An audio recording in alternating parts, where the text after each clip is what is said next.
Halo Sobat Ila, jumpa lagi dengan saya di Ila Nurmi Channel. Pernahkah kalian mendengar sebuah istilah Wahabisme tambang? Ya, kalimat ini bukan hanya kalimat satir yang ada di sastra-sastra saja. Kalimat ini adalah sebuah kalimat yang diucapkan secara sungguhan, secara serius oleh salah satu tokoh besar dari PBNU, Gus Ulil Absor Abdallah. Kira-kira apa maksud dari kalimat tersebut? Mengapa para pejuang-pejuang lingkungan yang notabene itu memperjuangkan kelestarian bumi ini, kelestarian lingkungan ini, itu malah mendapatkan suatu cap Wahabisme tambang? Apakah ini merupakan suatu pertanda bahwasanya kritik di Indonesia itu sudah bisa dibungkam dengan isu-isu keagamaan? Mari kita bahas.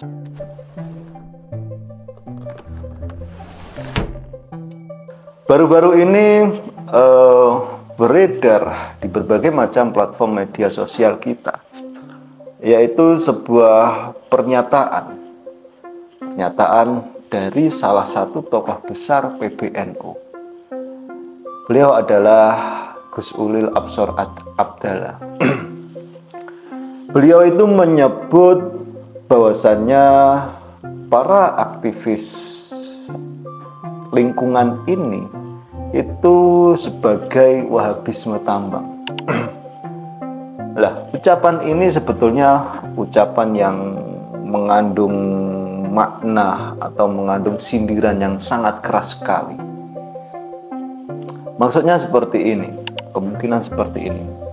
Para aktivis lingkungan ini dianggap sebagai seseorang yang saklek, dianggap sebagai seseorang yang tidak membuka ruang diskusi lagi, dianggap sebagai seseorang yang anti kritik ketika berkaitan tentang atau berkaitan untuk aktivitas penambangan yang ada di Indonesia, yaitu disamakan seperti dengan kelompok Wahabi yang kita ketahui bersama bahwasannya ya memang kelompok Wahabi itu ya seperti itu. Jadi secara tidak langsung, kalau dapat saya simpulkan itu, Gus Ulil ini di sini berkata, maksudnya ingin berkata seperti ini kepada para aktivis tambang. Jangan saklek-saklek kalau membahas tentang tambang itu, apalagi kalau yang mengelola itu suatu organisasi keagamaan seperti NU. Pasti ini untuk kemaslahatan umat. Kalau saya memaknainya seperti itu kurang lebihnya. Istilah yang dikeluarkan oleh Gus Ulil ini sebetulnya mengandung framing yang sangat berbahaya sekali. Karena apa? Ya karena Gus Ulil di sini itu menyamakan para kelompok aktivis lingkungan ini yang notabene pekerjaannya itu penuh dengan resiko, yaitu melawan bohir-bohir dari penambang itu. Bahkan nyawa biasanya taruhannya. Nah, itu disamakan dengan sekelompok orang yang selalu dikaitkan dengan keradikalan, yaitu Wahabi. Yang kita ketahui bersama bahwasanya memang kalau ada urusan tentang dengan teroris, berkaitan dengan teroris, berkaitan dengan radikal, pasti ujung-ujungnya orang itu terafiliasi dengan kelompok Wahabi. Lah, padahal kita ketahui bersama bahwasanya apa yang diperjuangkan oleh para aktivis lingkungan itu yaitu hanya memperjuangkan kelestarian lingkungan saja, kelestarian bumi saja.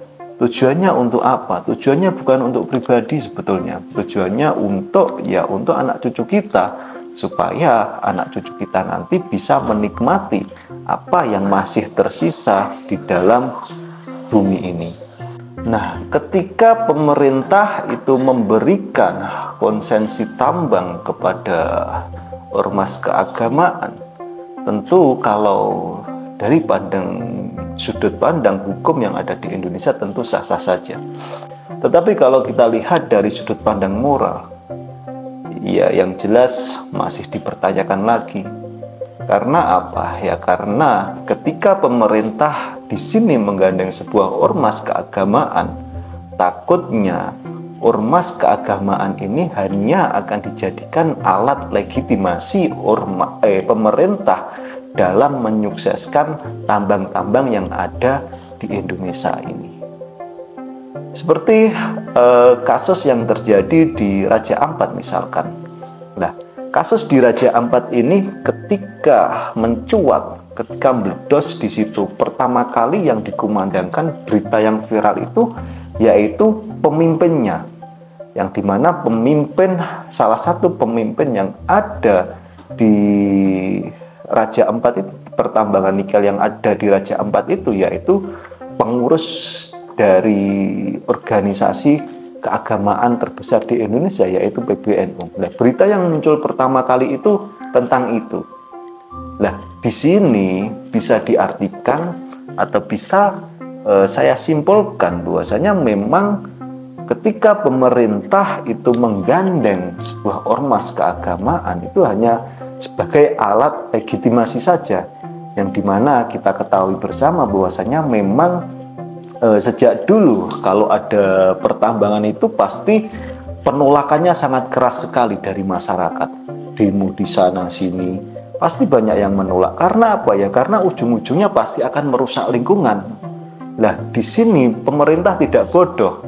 Pemerintah menggandeng ormas keagamaan untuk apa? Tujuannya ya untuk melegitimasi saja untuk sebagai tameng, yang dimana ketika secara hukum yang ada di Indonesia sudah sah dengan dengan konsensi yang sudah diberikan, maka secara moral maka secara sudut pandang agama atau secara sudut pandang dari keagamaan harus dianggap sah, yaitu dengan cara menggandeng ormas keagamaan tadi untuk dijadikan bumper, untuk dijadikan tameng ketika ada penolakan dari masyarakat. Ini loh sudah dikelola ormas keagamaan yang tentunya untuk keumatan, untuk kesejahteraan umat. Nah, kalimat-kalimat seperti itu pasti akan sering kita dengarkan ketika ormas keagamaan itu mendapat konsensi dalam tambang keumatan dan seterusnya dan seterusnya. Lah, ketika hal ini terjadi, maka permasalahan yang urgent di dalam masalah pertambangan yaitu dengan lingkungan yang dimana kita ketahui bersama bahwasanya saat ini memang dunia tidak sedang baik-baik saja, lingkungan cuaca sangat ekstrem sekali. Hal ini disebabkan yaitu salah satu dari pertambangan yang ada di Indonesia yang dimana sangat mencemari lingkungan kita. Nah, itu dibiaskan oleh para ormas itu bahwasanya yang ditambang itu untuk kemaslahatan umat, untuk kesejahteraan umat yang digaung-gaungkan itu, tapi mengesampingkan dampak-dampak negatif yang disebabkan oleh tambang-tambang yang merusak lingkungan itu sendiri. Seperti yang di statement yang dikeluarkan oleh Gus Ulil ini, itu juga menandakan bahwasanya memang kritik terhadap negara khususnya yang berkaitan dengan tambang itu akan sangat mudah sekali bila dibungkam dari sisi agama, ya seperti menyamakan para aktivis lingkungan ini sama dengan Wahabi yang kita ketahui bersama bahwasanya Wahabi itu adalah suatu kelompok yang dimana dikaitkan dengan kelompok yang radikal. Lah, cap-cap seperti ini, itu penyamaan-penyamaan seperti ini itu akan membuat sudut pandang masyarakat kita terhadap siapa ya, terhadap para aktivis lingkungan ini, yang dimana aktivis lingkungan ini akan dipandang sebagai seseorang yang salah ketika memperjuangkan lingkungannya, dan ini sangat bahaya sekali. Karena apa ya? Karena disamakan dengan Wahabi tadi, yang dimana Wahabi itu hubungannya dengan radikal tadi, menyesatkan, saklek, tekstual. Lah, para aktivis tambang ini saat ini disamakan dengan Wahabi. Dan itu kalau sampai mengubah sudut pandang masyarakat kita, tentunya akan sangat bahaya sekali. Karena menganggap para aktivis lingkungan ini itu adalah kelompok yang berbahaya, sama seperti Wahabi yang ada di Indonesia. Dan di sini perlu diketahui juga bahwasanya pemerintah di sini itu tidak bodoh. Ketika pemerintah itu menggandeng ormas keagamaan, tentu apa yang dilakukan pemerintah di dunia pertambangan ini tentu tidak hanya sah secara hukum yang ada di Indonesia saja, tetapi dianggap sah secara hukum agama. Karena apa ya? Karena ketika pemerintah itu sudah menggandeng ormas keagamaan dalam pengelolaannya, tentu akan sering keluar kalimat seperti ini. Demi kesejahteraan umat, tambang ini dikelola demi kesejahteraan umat. Nah, kalau sudah mengatasnamakan umat, maka ya bisa dianggap sah secara hukum agama karena untuk kesejahteraan umat.